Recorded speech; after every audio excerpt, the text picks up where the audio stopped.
welcome to Basketball Talk Pro. My name is Ron Ekker. Well, today we're going to break down a set play. It is, of course, a play that's in our system, and it's the play that I think you've heard me refer to it in some other videos. It's a play we call automatic, and actually this play is a Dick Motta play. You younger guys don't remember Dick Motta, but Dick is still, I think it's third or fourth in the NBA in wins. He had a very great career, won an NBA championship. He's known for his offense. In fact, his offense was used 16 or 17 years in a row, including when he was with Dallas. And the coaches that followed Dick at Dallas all opted to use his offense. And so, very well known for it.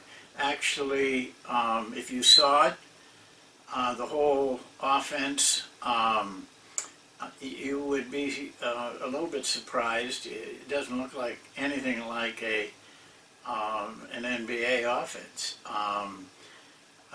Dick was a high school and a college coach first, and even though he never played basketball, he actually was a wrestler. But this offense is the offense he ran all the time. And this is one play of the offense, automatic. And I used to go to his training camps, and he used to come to my training camps. So we knew the offense very well between the two of us. And this one in particular is the only one that I used of his.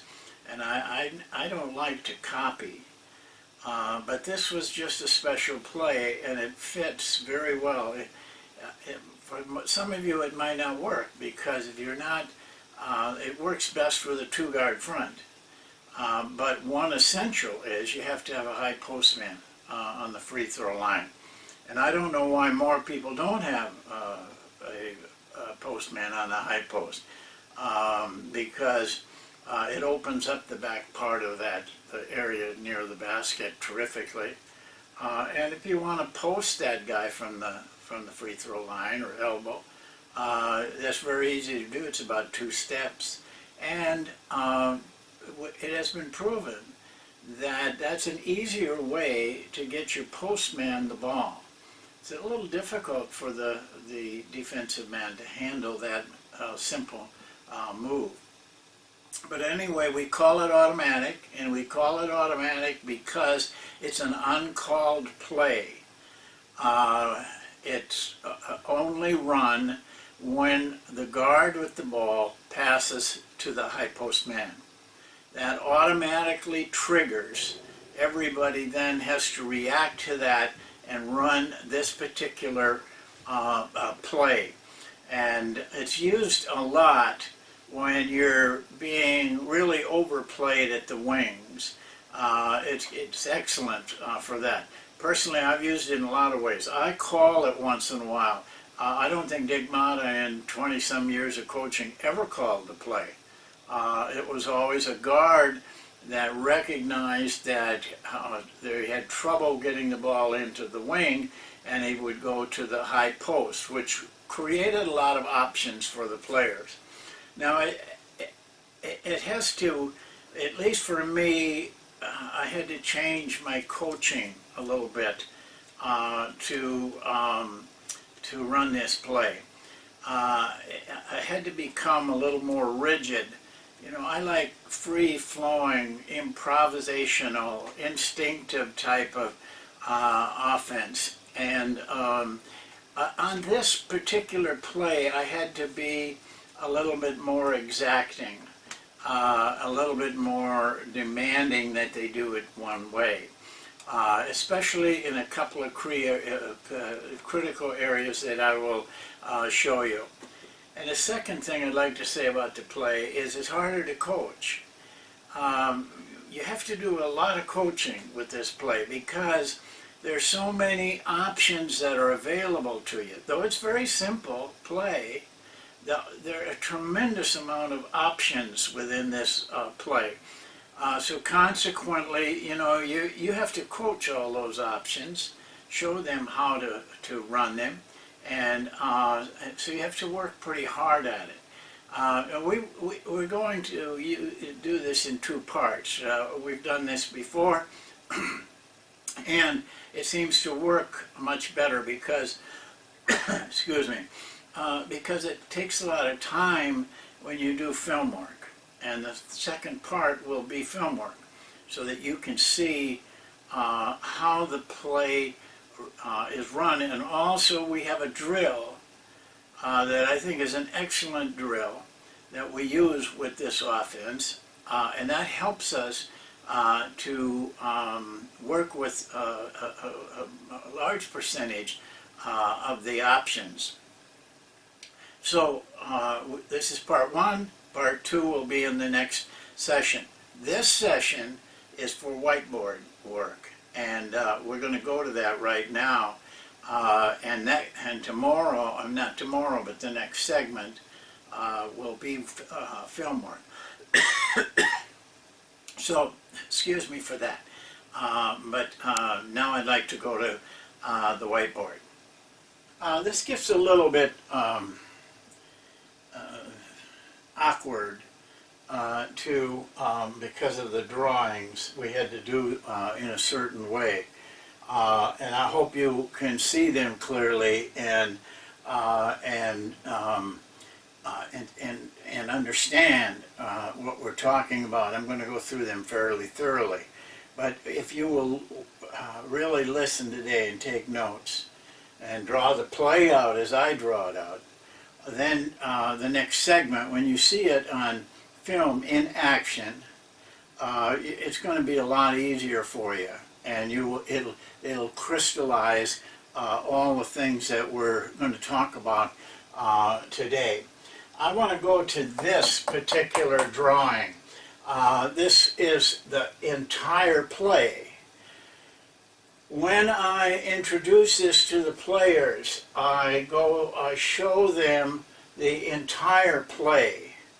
I do not show them any of the options or the stunts, because we use those. But to get them into the play, I show them the play as it is, and then I kind of walk through that with them and talk to the important points. Here's the man with the ball, number 1. 5 is always on the side of the ball in this offense, in all of our offenses, so that he's always an option for this man to throw there. It's a 2-guard front. Here's the second guard and 2 wingmen, and of course the high post man.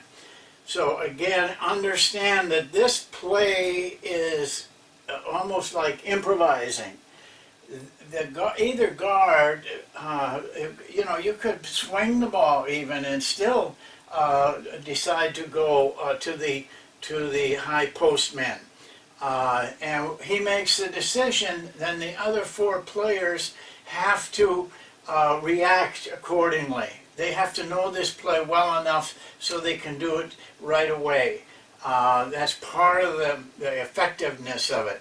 So he hits the high post man, and he immediately goes over and sets a screen here for the wingman, number 3.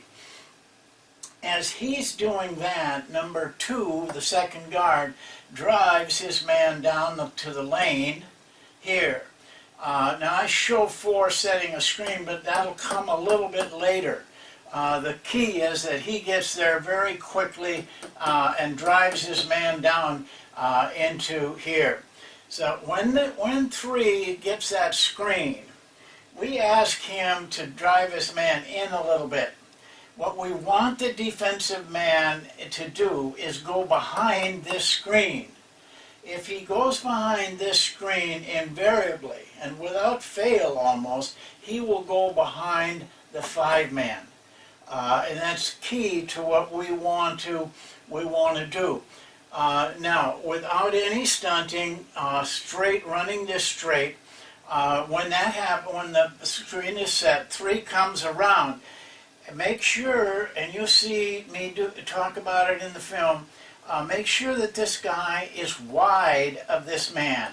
Don't crowd in. All the players tend to want to crowd in and get almost like a handoff in football.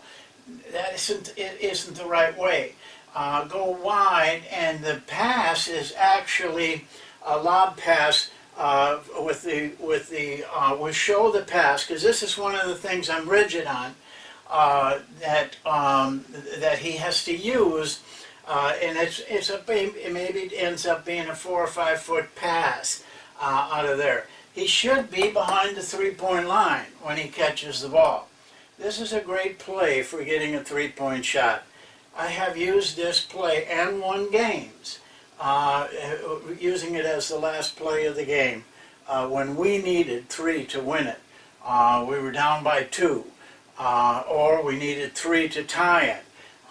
It has worked very well for us, especially when the defense gets a little tense at the end of the game. But the key is to get that guy to go behind here, then he'll go behind here. The 5-man is told that if there's nobody between him and this man cutting across here, he's to throw to him. If there's a defensive man in between, then he's not to throw to him, and instead he makes a turn, kind of a pivot in here. And the 3-man just never stops, continues, and goes right down the lane. This doesn't look very difficult, but I'll tell you what happens in a game. The defensive man trails him. I don't know why any defensive man trails a guy, but they do. And so this pass can be made right over his head. And if we had game films of us doing it, you would see many, many times that this 5-man can drop that ball right into him for a layup.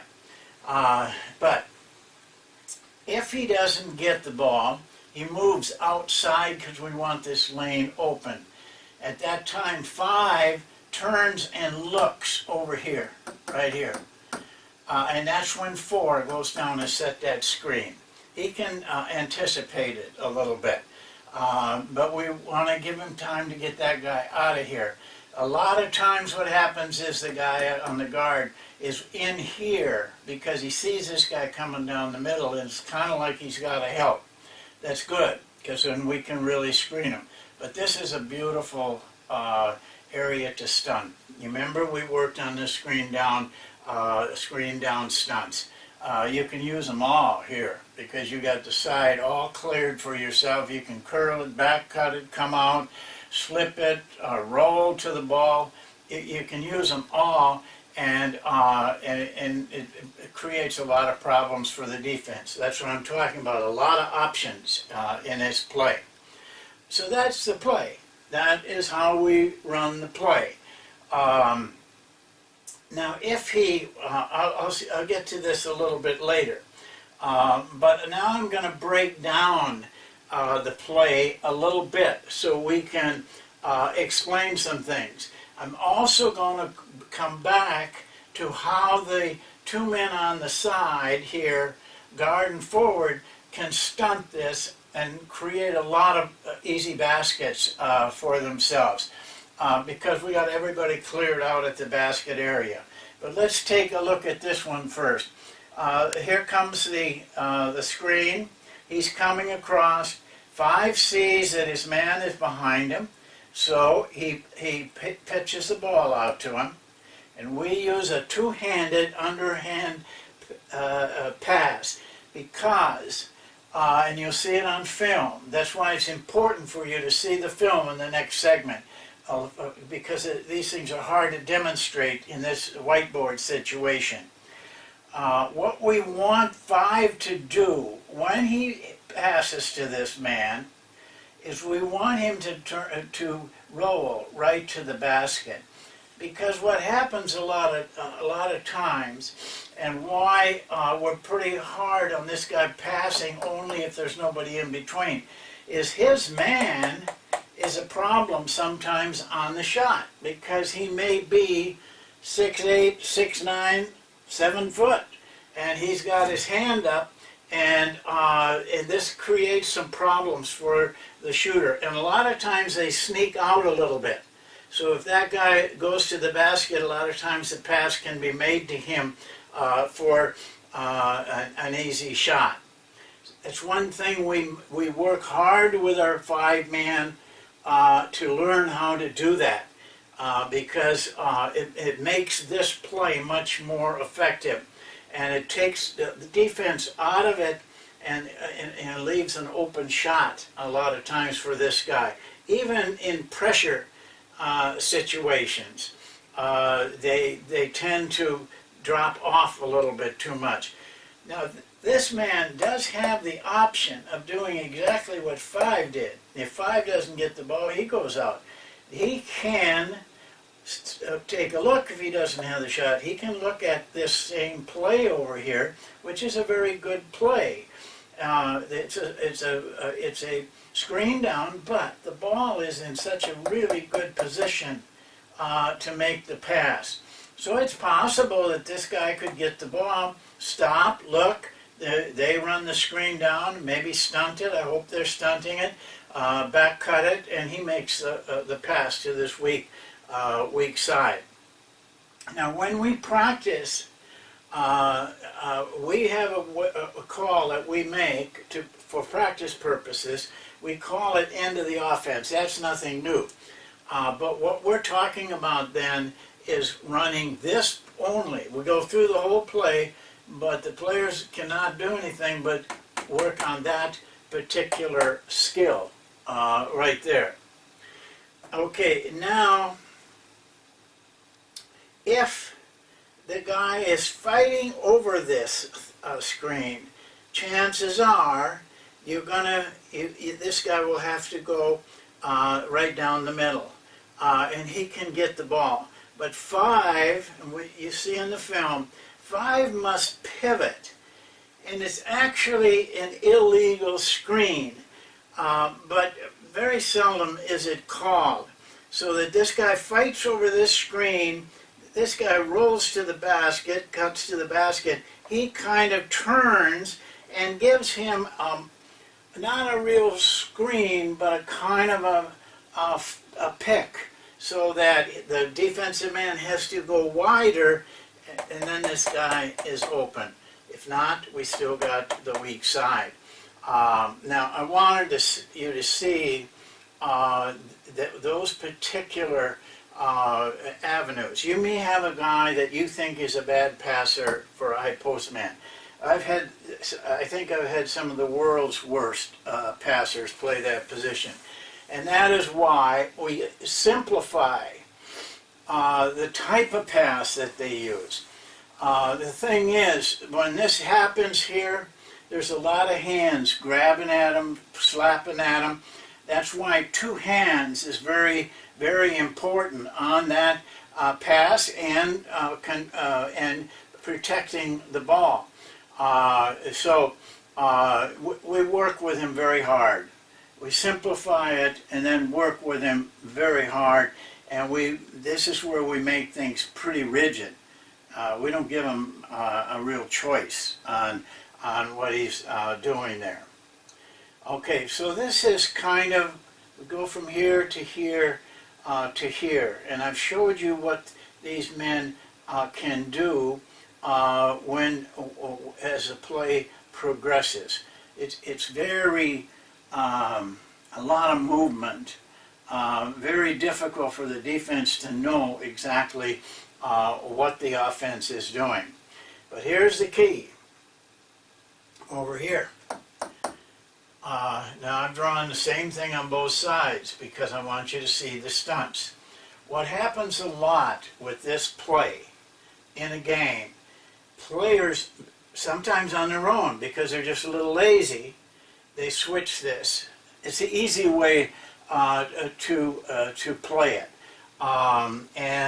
Maybe the coach tells them to switch it. So we need some things that will hurt them when they're switching. The first one is a very simple one. He goes down and sets the screen, but he back cuts it. Okay?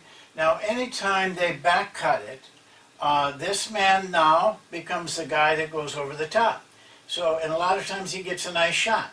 This guy back cuts it, we can't get him the ball. This guy comes over the top, can't get it. He comes down the middle, and we're running the exact same play. But there's one real important thing here. As I told you, you may not have a good passer out there, and this could be a tough pass or a difficult pass for an average passer. We have a special way of making this pass, and we make them do it, and they learn how to do it, even though it'll look like a little reckless.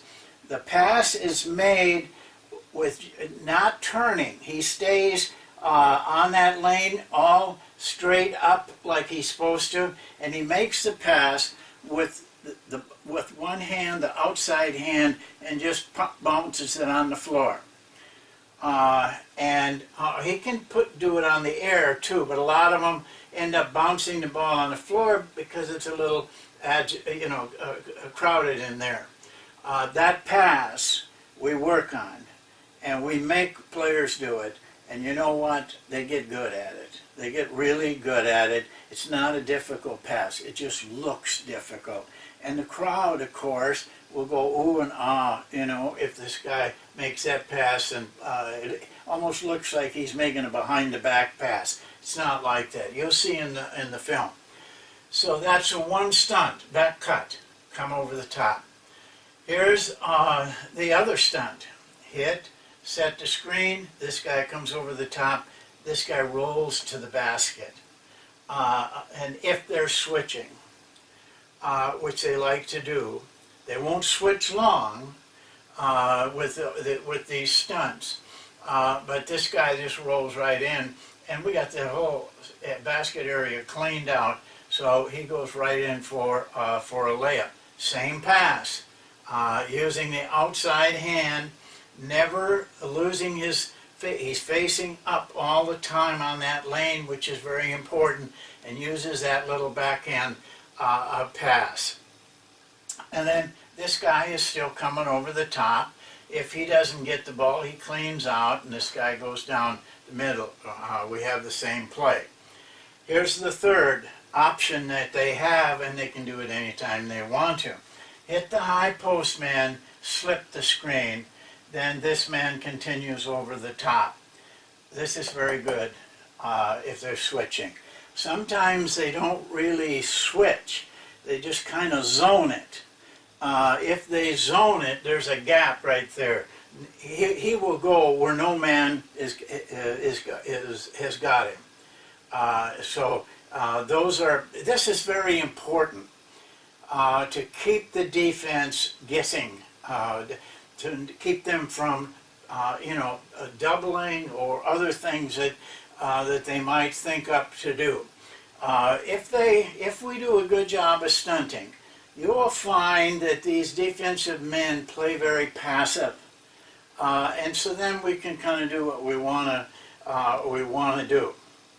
Well, that's, as I told you, that's it's not a complex play. From a coach's standpoint, though, you have a lot of things to show your players. Now, we designed, this is something Dick never did, but we do, we have a drill that I'll show you so that players can get a lot of practice at this, and our five men that play that position can get very good at passing.